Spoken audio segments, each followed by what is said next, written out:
Bismillahirrahmanirrahim. Assalamualaikum warahmatullahi wabarakatuh. Waalaikumsalam warahmatullahi wabarakatuh. Amin ya rabbal alamin.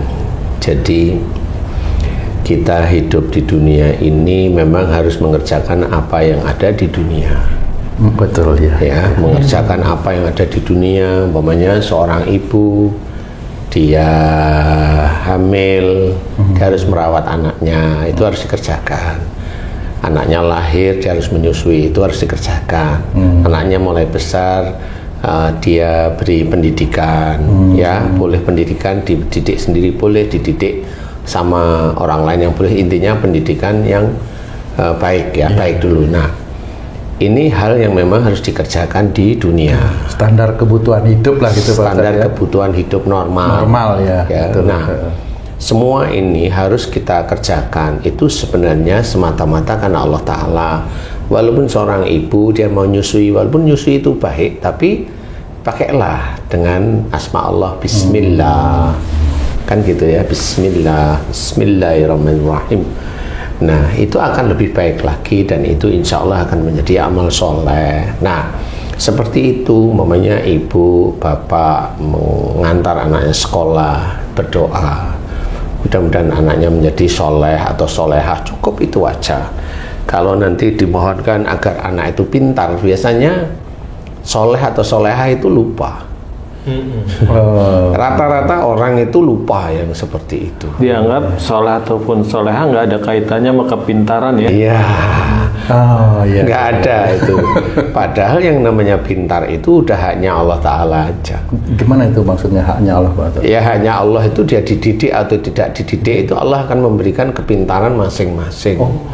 Dimana orang itu kepintarannya memang berbeda-beda. Itu Allah aja. Jadi tidak ada secara spesifik itu seorang itu pintar itu, ya memang ada ya, spesifik pintar ada, tetapi kayak umpamanya Newton, kayak umpamanya apa namanya EMC kuadrat itu Einstein itu kan itu Allah aja yang mengizinkan agar semua hal yang ada di dunia itu saling berhubungan, terkait dan sebagainya, itu Allah atas izin Allah. Nah, pada saat seseorang sudah mulai berjalan, kemudian yang pintar, kemudian dia bekerja, kemudian orang yang mulai bekerja ini punya keinginan pengen punya jabatan direktur. Betul. Kan gitu ya. Kemudian yang satu, temenmu satunya pengen punya istri cantik. Nah, pertanyaan saya ke kamu adalah, kamu pengen apa? Pengen ridho Allah aja deh. Ridho Allah. Ya, ridho Allah itu kan banyak ya. Banyak. Kalau kamu duduk di sini, itu sepertinya itu memang semua atas izin Allah. Tapi pada saat kamu ada di rumah, apakah yakin ridho Allah itu ada di rumah kamu? Saya tidak bilang iya atau tidak. Intinya adalah belajar dari keadaan. Nah, kalau kamu yang kamu inginkan ridho Allah, berarti kamu harus belajar dengan keadaanmu. Sehingga yang kamu ucapkan, saya menginginkan ridho Allah, berarti bagaimana dengan keluarga kamu, bagaimana dengan anak-anakmu, bagaimana dengan istrimu. Dengan anak-anak, saya baik-baik aja, kan begitu kalimatnya. Baik-baik aja itu sebenarnya orang asal ngomong. Tapi yang jelas bagaimana mendidik anak sehingga masih ada di dalam relnya syariat Islam. Bagaimana mendidik istri yang masih ada di relnya syariat Islam. Ya, nah, pada seseorang itu mencari jabatan, pada seseorang itu menginginkan istri yang cantik, pada seseorang itu menginginkan jadi menteri, pada seseorang menginginkan jadi bupati atau wali kota atau gubernur atau apa gitu, atau kekayaan yang banyak dicari. Ini sebenarnya, kalau kalimat ini sebenarnya hubud dunya. Jadi seseorang yang sudah menginginkan mencari itu adalah cinta dunia. Tapi ada orang yang belum bisa dikatakan cinta dunia. Gimana nih? Umpamanya ada nih seorang wakil wali kota baru. Dia umpamanya bilang, saya hanya ingin membereskan jalan dari pejabat-pejabat yang lama, yang memang malah menjadikan kota ini carut-marut. Nah, ini belum tentu dikatakan hubud dunia. Karena dia sudah punya tujuan. Niatnya sudah beda. Tetapi kalau temenmu ingin jabatan direktur utama, lah kan nggak ada. Saya ingin, kan nggak ada deh. Jadi direktur niatnya lillahi ta'ala gitu. Ada.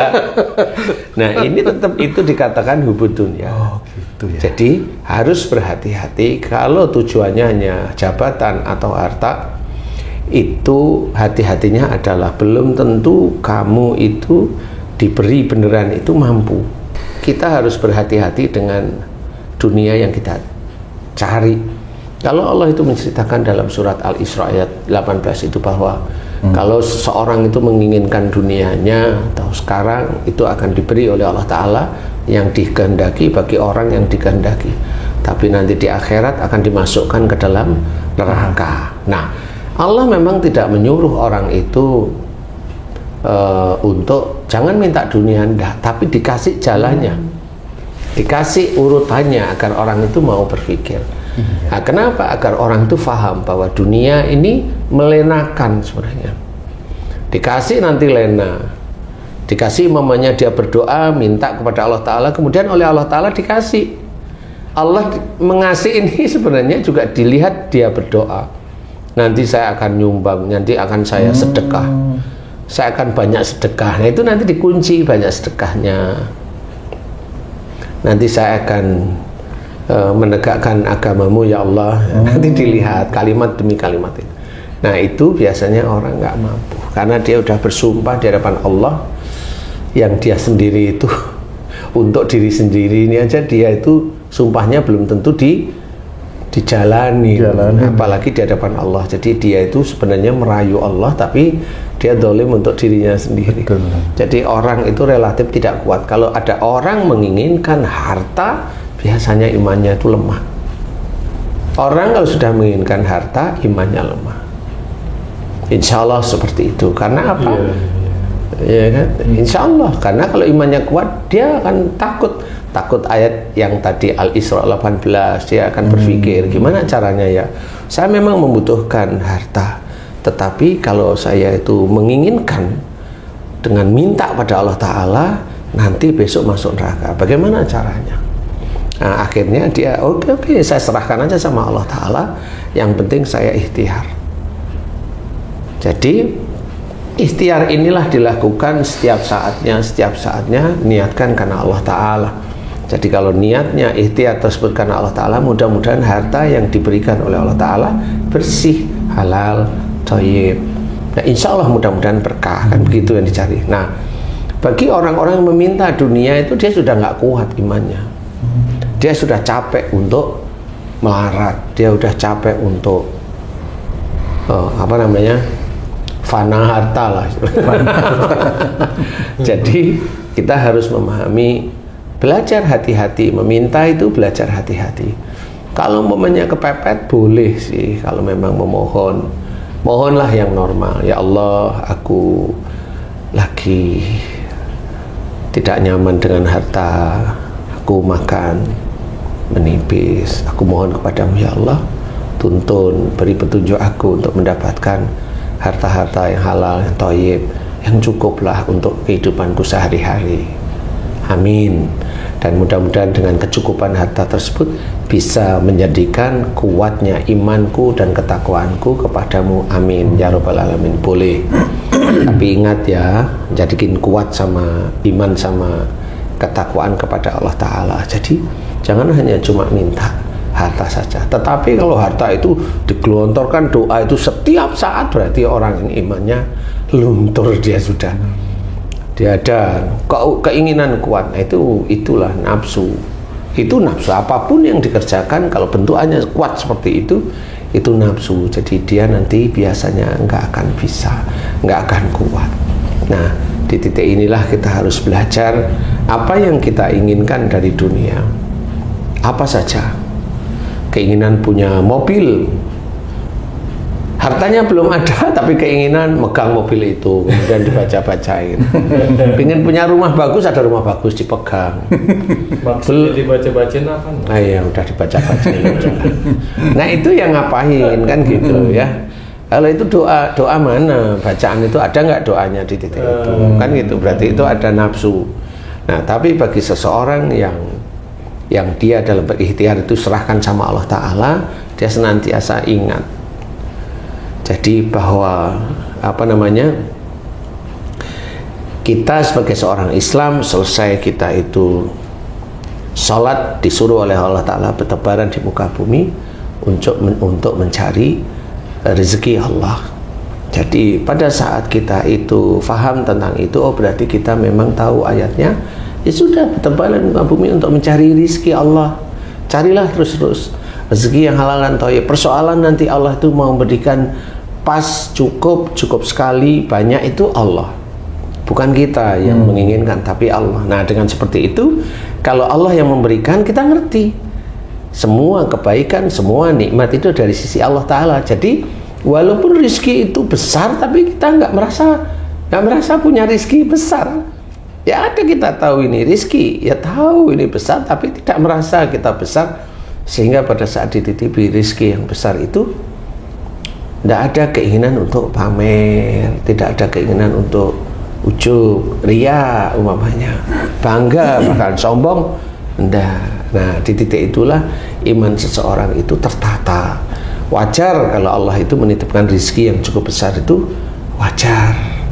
Makanya bagaimana cara kita mengetahui orang-orang itu hubud dunia, itu kelihatan apa yang dia cari.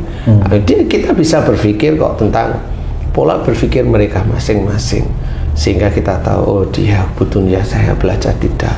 Nah, makanya bagaimana kita tidak hubud dunia, memang harus belajar. Punya anak pintar, jangan dianggap anak itu dididik kita. Enggak. Anak pintar diakui punya kita, nanti ada anak yang tidak pintar. Nah, kan gitu. Ayo akui, mau nggak kamu? Nggak mau dia anak siapa? Anak tetangga misalnya, kan gitu ya. Ustaz, tadi Ustaz banyak jelaskan tentang hubud dunia, yang cinta akan dunia. Itu biasanya di masyarakat tuh oleh orang-orang kelas menengah ke atas gitu. Adakah hubud dunia yang dimiliki oleh orang yang miskin, Ustaz? Sama. Contohnya, Ustaz. Bisa kasih contoh, tapi bukan saya merendahkan. Kan dulu saya kan dari Jogja. Nah, Jogja itu kan sering jalan dan sebagainya. Dan banyak saya dengar, walaupun tidak setiap saat, tapi banyak saya dengar itu. Ada kadang-kadang itu temen yang memang kenal itu ngobrol nih ya, temen ini kayuh becak lah. Boleh dikategorikan kelas bawah lah ya. Ya ngayuh ya, bukan becak motor, ngayuh nih. Nah, dia cerita, wah aku kemarin dapat uang banyak nih. Dari mana? Aku nganter tamu dari sini. Ini nih uang nih, saya kayuh becak saya nganter tamu, dan aku masih kuat sampai sekarang. Dan saya nggak cuma ini tok, sebelumnya sama, tapi masih kuat. Nah, ini gimana nih? Kamu gimana? Nah, itu sering. Nah, ini walaupun tidak kelihatan itu hubud dunia dalam arti yang ini, itu nanti muncul. Kenapa? Nah, tanya, kamu dapat berapa? Aku dikasih 1 juta sama itu. Nah, padahal ngayuh becaknya sebenarnya nggak sampai. Nah, 1 jutanya dikeluarin. Nih uangnya. Pamerin. Nah, itu kan kelihatan walaupun itu kelas kecil. Iya. Seperti itu. Nah, banyak hal yang ya mirip-mirip seperti itu. Pamannya ada, mohon maaf nih teman-teman yang memang kondisinya memang lagi diizinkan oleh Allah Ta'ala agak kurang, kemudian anaknya keterima salah satu instansi yang hebat lah istilahnya. Ini kan diceritain anaknya hebat, ini itu. Nah, itu kan cerita itu pada saat dia diterima sampai 5 tahun, 10 tahun itu cerita itu masih aja ada. Nah, itu juga sama. Jadi lupa bahwa semua itu dari Allah Ta'ala. Cuma memang kita tidak bisa menyalahkan secara langsung, karena bisa aja dari sisi agama kurang, jadi beliau ya begitulah. Tapi ini tetap banyak kondisi seperti itu. Berarti hubud dunia itu sifat, Ustaz ya? Itu sifat karena nafsunya. Bukan materi ya? Belum tentu materi seperti itu. Dan memang umpamanya nih, saya punya teman saya punya anak.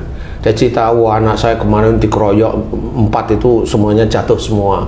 Nah, dilihat daripada saat bicara itu kan ketahuan bahwa dia banggain anaknya.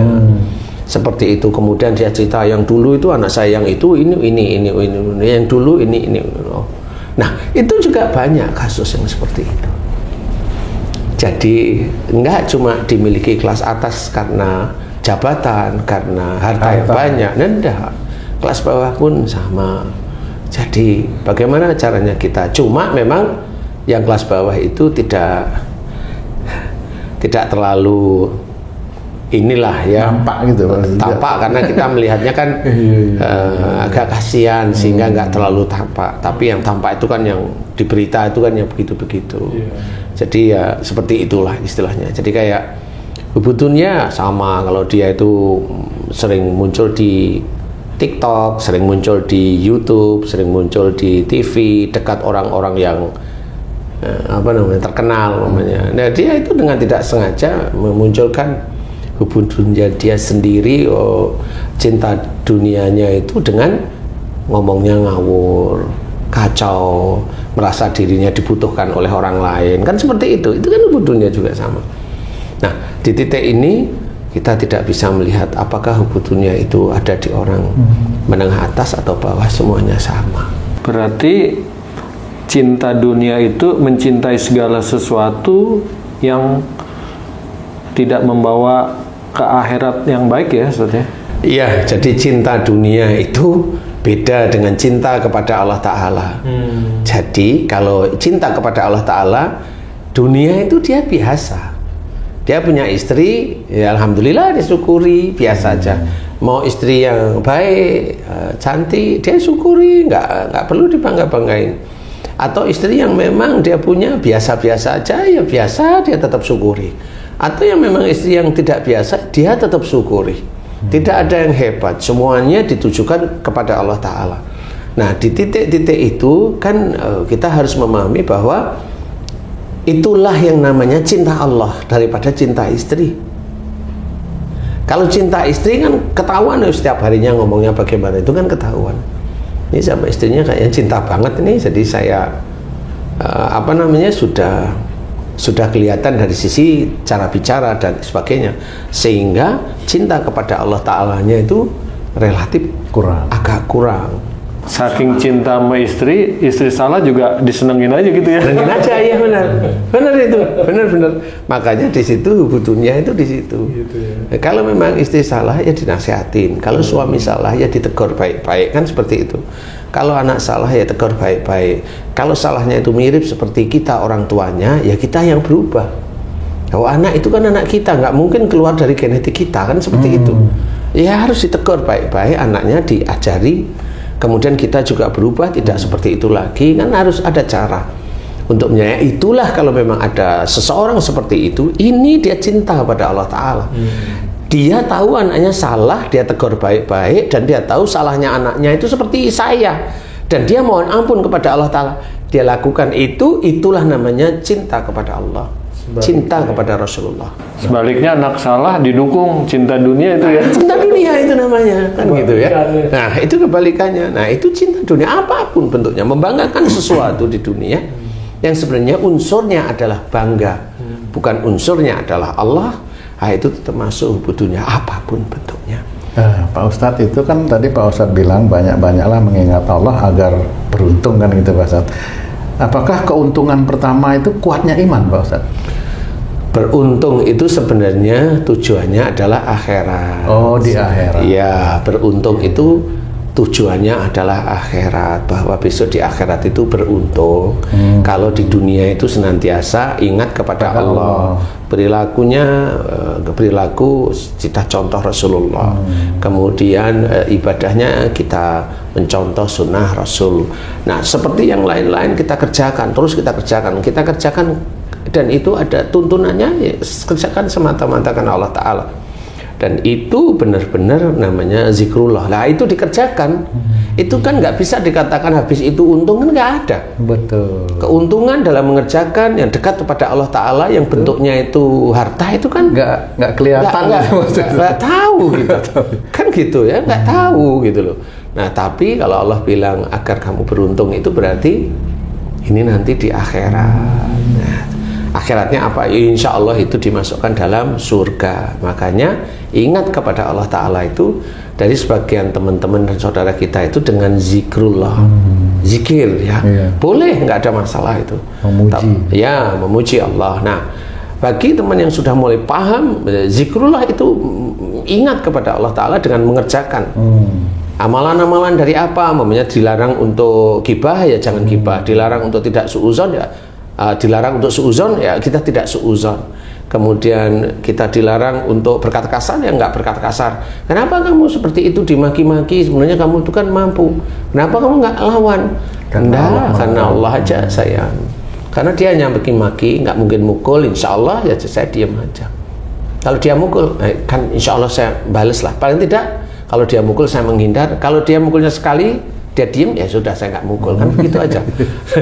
Dia cari kesempatan agar itu berpahala walaupun dipukul gitu loh.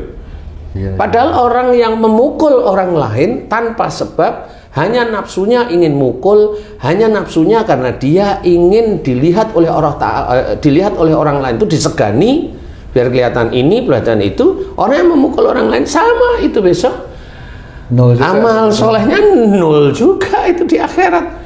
Jangan dianggap itu main-main, nggak bisa. Jadi orang preman yang asal-asalan seperti itu nggak boleh. No, berarti mending preman di jabatan nggak boleh juga sama. Intinya nggak boleh aja yang seperti itu. Jangan masalah di jalan nggak boleh, di atas juga nggak boleh sama. Nah, insya Allah kalau memang kita memahami, itulah yang harus kita kerjakan. Belajar untuk memahami bagaimana cinta dunia itu kemudian kita nggak usah lakukan, kerjakan semata-mata karena Allah Ta'ala, karena dengan seperti itu rizki-rizki baik itu akan diberikan oleh Allah Ta'ala. Orang yang senantiasa memukul, hobinya memukul orang lain biar dia kelihatan hebat, biar ini besok di akhirat dia tetap akan merugi ya. Mudah-mudahan ini bisa bermanfaat sehingga dalam keseharian kita belajar untuk lebih dekat kepada Allah Ta'ala, kuatkan iman kita kepada Allah Ta'ala. Amin. Kuatkan ketakwaan, kerjakan sunnah-sunnah Rasulullah, pahami membaca Quran, kemudian baca tafsirnya. Mudah-mudahan itu bisa menguatkan keimanan kita pada Allah Ta'ala. Wallahu a'lam. Alhamdulillah, terima kasih banyak Pak Ustadz penjelasannya. Sahabat beriman dimanapun berada, semoga tayangan kali ini bisa bermanfaat dan Allah mudahkan kita untuk mengaplikasikan yang baik-baik yang telah disampaikan oleh guru kita Pak Ustadz Danu kali ini. Sampai jumpa di video kami yang lain. Wassalamualaikum warahmatullahi wabarakatuh. Waalaikumsalam warahmatullahi wabarakatuh. Alhamdulillah.